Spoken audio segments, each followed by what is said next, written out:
Hi, welcome to our channel where we share the most intriguing stories.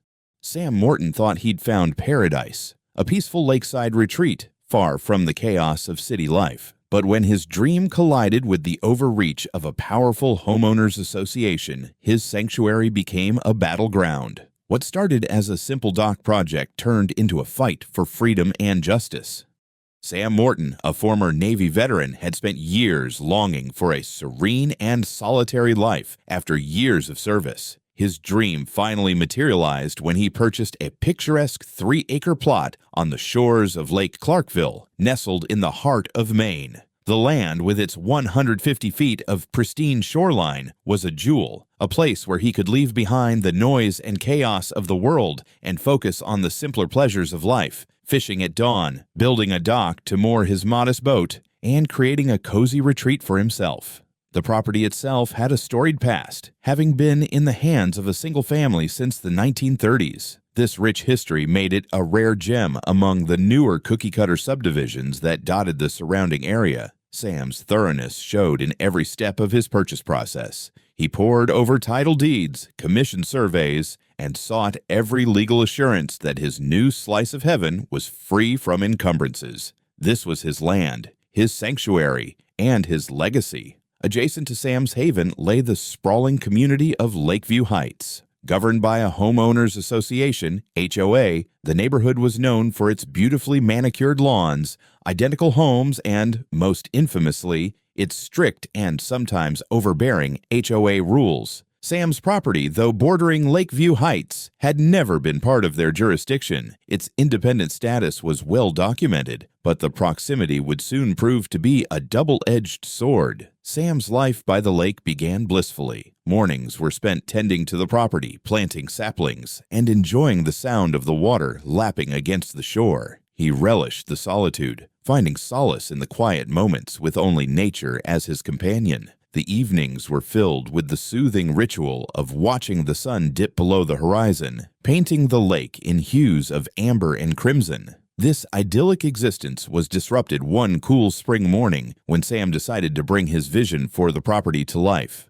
With the proper county permits in hand, he embarked on constructing a modest dock and boathouse. To Sam, the project was another step in claiming his sanctuary and tailoring it to his needs. The first posts were driven into the lakebed, the framework of his dock taking shape. He envisioned summers spent fishing off its edge and cozy evenings reading in the boathouse. Unbeknownst to Sam, however, his project was being noticed. It wasn't long before the whispers began in Lakeview Heights. The HOA, led by its president Mark Henderson and compliance officer Linda Carter, began to take an unwelcome interest in Sam's activities. To them, his construction represented not just an affront to their carefully controlled aesthetic, but a challenge to their perceived authority. Sam was unaware of the storm brewing across his property line. For him, the shoreline represented freedom, unshackled by suburban regulations. But for the HOA, his dock was an anomaly, a breach of their meticulously upheld rules, even if they technically held no jurisdiction over his land. The peace Sam had fought so hard to achieve was about to be shattered, and while he had spent his career defending his country, he was unprepared for the battle that awaited him in his own backyard. The sun was high in the sky as Sam hammered the last nails into the framework of his dock. With each stroke, his vision of an idyllic lakeside retreat drew closer to completion. The rhythmic sound of the hammer echoed over the water, blending with the calls of distant loons. Lost in the satisfaction of progress, Sam didn't notice the approach of two figures walking briskly across his property. Their purposeful strides and determined expressions hinted at the confrontation to come. "Excuse me!" The sharp tone cut through the stillness, causing Sam to glance up. A man in his early 50s, dressed in a crisp polo shirt with an HOA logo embroidered on the chest, was glaring at him. Beside him stood a woman with the same logo stitched onto her blouse, her arms crossed tightly. "Can I help you?" Sam asked, setting his tools aside and brushing off his hands. The man introduced himself as Mark Henderson, president of the Lakeview Heights Homeowners Association. The woman, Linda Carter, was the HOA's compliance officer. Without waiting for an invitation, Mark launched into a formal reprimand. "You can't continue this construction," he stated firmly, pointing at the dock. Any changes to waterfront structures must be approved by our Architectural Review Committee. You're in direct violation of HOA regulations." Sam raised an eyebrow, puzzled. "I think there's been a misunderstanding. My property isn't part of Lakeview Heights or your HOA. I checked all the documents before I bought it." Linda scoffed, her tone dripping with condescension. "All lakefront properties in this area fall under our jurisdiction. It's part of the community bylaws." Sam stood his ground, his voice calm but firm. "With all due respect, my land predates your subdivision. I have the deed and surveys to prove it. Would you like to see them?" Mark's face hardened, a flicker of annoyance crossing his features. "We've had complaints from the community about this construction. You need to stop immediately, or we'll have to escalate this matter." It wasn't the warning that unsettled Sam. It was the way Mark and Linda carried themselves, as if they already owned the land beneath his feet. "This is private property," Sam replied, "and you're trespassing. I'll have to ask you to leave." Linda's lips curled into a sneer.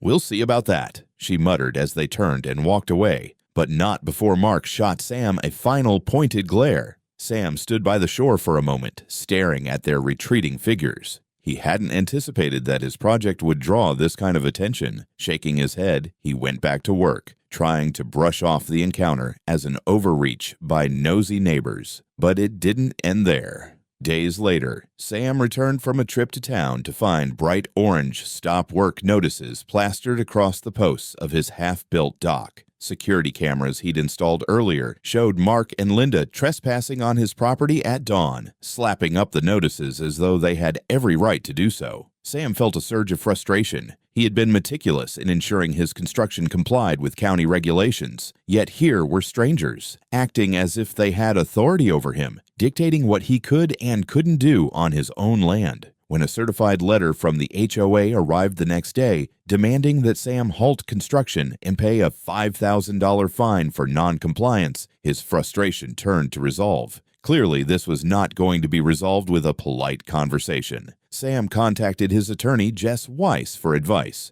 Reviewing the letter, Jess was unequivocal. "They have no legal grounds. Their bylaws only apply to properties within the HOA's boundaries, and you're not part of it. We'll send them a cease and desist letter. If they keep pushing, we'll escalate." Despite Jess's reassurances, Sam couldn't shake the feeling that the HOA wasn't done. The way Mark had stared at him, the smugness in Linda's tone. It wasn't over, not by a long shot.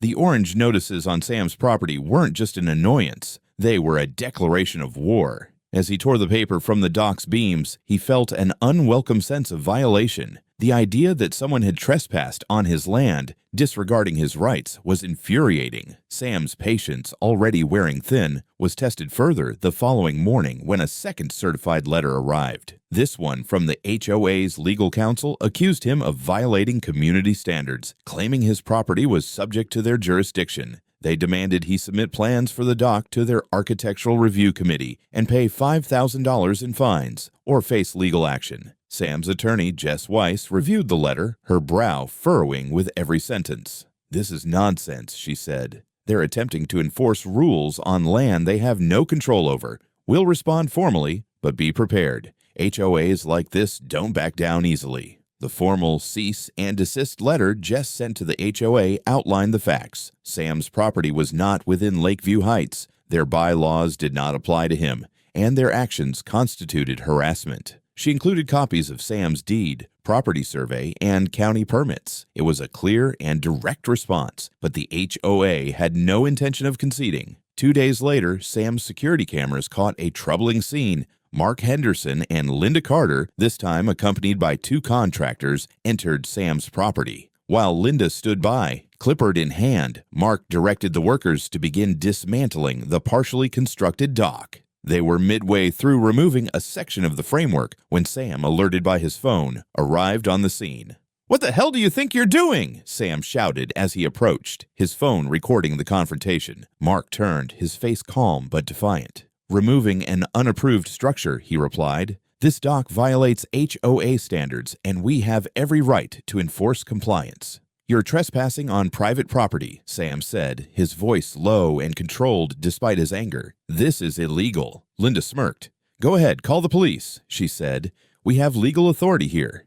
Sam didn't hesitate. He dialed 911, and within minutes, Officer Sean Harper arrived with 2 deputies. After reviewing Sam's documents and the security footage, the officers ordered Mark, Linda, and the contractors to leave immediately. The contractors, visibly uncomfortable, apologized to Sam, explaining they hadn't realized they were trespassing. "This is your final warning," Officer Harper told Mark and Linda. "If you or anyone from the HOA enters this property again without permission, you will be arrested for criminal trespass." Linda's confident demeanor cracked, but Mark's defiance remained. "This isn't over," he muttered as they left. Sam thought the ordeal might finally be behind him, but he was wrong. The HOA escalated their tactics, filing an injunction to halt construction and demanding a court order to enforce their perceived authority. Sam's attorney countered with a lawsuit of their own, citing criminal trespass, vandalism, and harassment. As preparations for the court date began, Jess uncovered damning evidence during the discovery process. Internal emails from the HOA revealed that Mark and Linda were fully aware that Sam's property was not under their jurisdiction. In fact, they had deliberately chosen to pursue him, believing they could intimidate him into compliance. The discovery only fueled Sam's determination. The legal battle became more than just a fight for his dock. It was now a matter of principle. Each day, as he watched his half-finished project sit idle, he thought about the sheer audacity of the HOA. He remembered the smugness in Linda's tone, the entitlement in Mark's glare, and the disruption they had brought to his peaceful life. Adding to the tension, neighbors from Lakeview Heights began stopping by his property. Some came to voice their support, frustrated with the HOA's overreach. Others, however, repeated the HOA's claims, questioning why Sam couldn't simply follow the rules. The pressure was palpable, but Sam stood firm. One evening, as he reviewed court documents with Jess, she said, "You realize this isn't just about your dock anymore. If we win, this sets a precedent. It sends a message to every overreaching HOA that homeowners aren't powerless." Sam nodded. "Good," he replied, "because people like Mark and Linda need to learn. They don't own everything they can see." The stage was set for a showdown. Sam's patience had run out, and the HOA, blinded by their arrogance, had no idea the storm they had unleashed. The courtroom buzzed with quiet anticipation as the two sides prepared to face off. On one side sat Sam, calm but resolute, flanked by his attorney, Jess Weiss. On the other sat Mark Henderson and Linda Carter, their faces set in a blend of confidence and irritation, accompanied by their HOA's legal counsel. For Sam, this day was about more than just defending his dock. It was a battle to reclaim his peace and establish that his rights were non-negotiable. As the judge entered, the room fell silent. The HOA's counsel was first to present their case. They argued that their bylaws extended authority over all adjacent lakefront properties, claiming that Sam's construction violated community standards. They pointed to clauses in their documents that, in their view, gave them the right to enforce compliance. Jess was ready. When her turn came, she methodically dismantled their arguments. She presented the original deed to Sam's property, dated decades before Lakeview Heights was even established. She introduced the property survey, showing its clear exclusion from HOA boundaries. To drive the point home, she submitted emails uncovered during discovery, where Mark and Linda admitted knowing they had no jurisdiction, but decided to act regardless. The judge's expression grew sterner as he reviewed the evidence. At one point, he paused to address the HOA's attorney directly. "Are you seriously suggesting that your bylaws allow you to control land you do not own or have any legal claim to? That's not how property law works." The HOA's argument began to crumble under scrutiny, but Jess wasn't done. She called Officer Harper to testify about the trespassing incidents and introduced video footage showing Mark and Linda directing contractors to dismantle Sam's dock. The footage spoke louder than any argument, showing the blatant disregard for Sam's rights. Mark and Linda shifted uncomfortably in their seats as the judge turned his attention to their actions. "This isn't just overreach," he said sternly. "This is harassment. You knowingly targeted this man's property, attempting to enforce rules that have no legal basis. Your behavior has been reckless and, frankly, egregious." When Jess presented Sam's counterclaims, including damages for trespass, vandalism, and emotional distress, the judge nodded gravely. "The plaintiff has provided overwhelming evidence," he said. "The defendant's actions were not only unauthorized, but malicious. This court cannot and will not tolerate such abuse of perceived authority. After a brief recess, the judge delivered his verdict.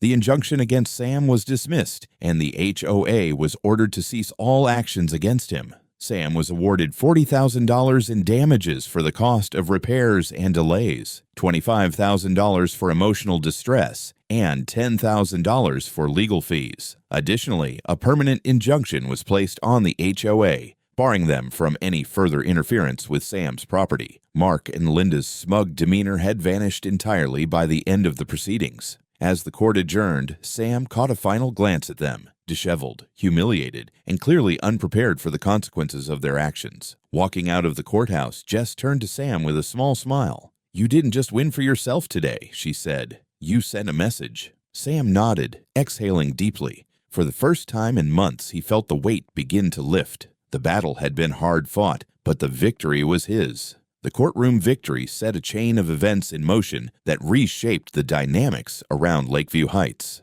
For Sam, the verdict was a vindication of his rights and a well-earned reprieve from months of harassment. For the HOA, it was a wake-up call that reverberated far beyond their community. Sam's first step after the trial was to repair the damage to his dock. With his newly won compensation, he hired a reliable local contractor, one not connected to the HOA, to finish the construction. Within weeks, the dock and boathouse stood completed, a testament to Sam's resilience. The dock became more than just a functional structure. It was a symbol of his refusal to yield to unjust authority. Neighbors from surrounding areas began referring to it as Freedom Dock. Meanwhile, the fallout within the HOA was immediate and severe. News of the trial spread quickly through Lakeview Heights, leaving many residents outraged. Homeowners were shocked to learn that their dues had been used to fund frivolous legal battles, ultimately resulting in hefty financial losses. An emergency meeting of the HOA was called, where Mark Henderson and Linda Carter faced a furious crowd.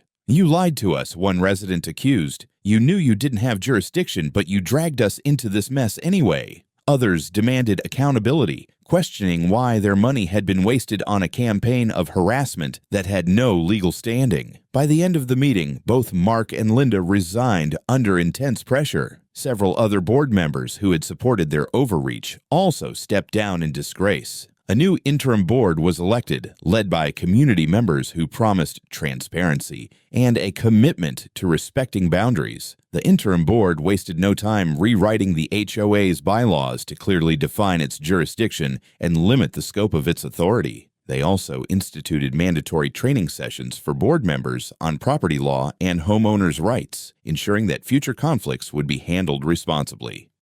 For Sam, the changes in Lakeview Heights were a step in the right direction, but his focus was on the future. He hosted a neighborhood gathering to celebrate the completion of his dock, inviting not just his friends, but also residents from Lakeview Heights who had supported him during the ordeal. The event was lively, with families fishing off the dock, children playing by the shore, and conversations flowing freely. Among the attendees was the new HOA president, a retired lawyer named Diane Walters. Diane approached Sam with an olive branch. "I want to personally apologize for what you went through," she said. "Our community has a lot of healing to do, but I hope we can start by being better neighbors." Sam accepted the apology, appreciating the gesture. While he remained wary of the HOA, he could see genuine efforts being made to mend fences and rebuild trust. As for Mark and Linda, their reputations were in tatters. Mark moved out of Lakeview Heights within months, reportedly unable to face the backlash from his former neighbors. Linda's name became synonymous with overreach, her ambitions to climb the HOA ladder elsewhere, thwarted by the notoriety of the case. The trial had lasting consequences far beyond Lakeview Heights. Other communities in the region took notice, reevaluating their own HOA practices and updating policies to prevent similar abuses of power. Local property rights advocates began using Sam's case as a teaching tool, holding workshops to educate homeowners about their rights. For Sam, the victory wasn't just about winning a legal battle, it was about ensuring that no one else would have to face what he did. Sitting on his dock one quiet evening, watching the sunset over the lake, he felt a deep sense of peace. The fight had been worth it, not just for himself, but for everyone who valued their freedom to live without unjust interference. Months had passed since the court decision, and life at the lake had returned to the peace Sam Morton had originally envisioned. Sitting on his dock one breezy evening, he watched the golden hues of the setting sun reflect off the water, the serenity a stark contrast to the chaos he had endured. The ordeal had been taxing, but it had also been transformative. For him, for his neighbors, and for the entire Lakeview Heights community. Sam's fight against overreach became a rallying cry for others facing similar injustices. His story was picked up by local news outlets and eventually gained traction in homeowner forums and property rights advocacy groups. Sam was invited to speak at community meetings and legal workshops, where he shared the importance of knowing your rights and standing firm against intimidation. The impact of his case extended far beyond Lakeview Heights. Several nearby HOAs revisited their bylaws, tightening definitions of their authority and implementing better governance practices.